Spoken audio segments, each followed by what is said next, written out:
ত্রয়োদশ জাতীয় সংসদ নির্বাচনকে সামনে রেখে ঢাকা ১৯ সাভার আশুলিয়া আসনে মনোনয়ন দাখিলের শেষ দিনে সোমবার ২৯ ডিসেম্বর ২০২৫ তারিখে মোট ১০ জন প্রার্থী মনোনয়ন ফর্ম জমা দিয়েছেন।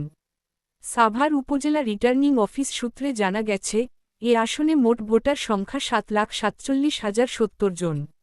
মনোনয়ন জমাদানকারী প্রার্থীরা হলেন বিএনপির ডাক্তার দেওয়ান মোহাম্মদ সালাউদ্দিন বাবু, বাংলাদেশ জামায়াতে ইসলামীর মাওলানা মোহাম্মদ আফজাল হোসেন, জাতীয় পার্টির মোহাম্মদ বাহাদুর ইসলাম, ন্যাশনাল পিপলস পার্টি এনপিপি এর ইসরাফিল হোসেন সাভারি, গণধিকার পরিষদের অ্যাডভোকেট শেখ শওকত হোসেন, ইসলামী আন্দোলন বাংলাদেশের ফারুক খান, খেলাফত মজলিসের একেএম ইনামুল হক, বাংলাদেশ মুসলিম লীগের Mohammad Kamrul, liberal Democratic party LDP এর চৌধুরী হাসান শাহরাওয়ার্দী এবং স্বতন্ত্র প্রার্থী মোহাম্মদ হারুনুর রশিদ।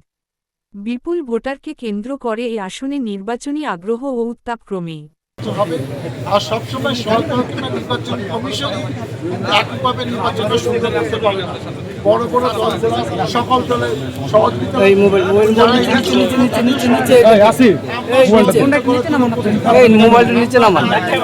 সুন্দর নির্বাচন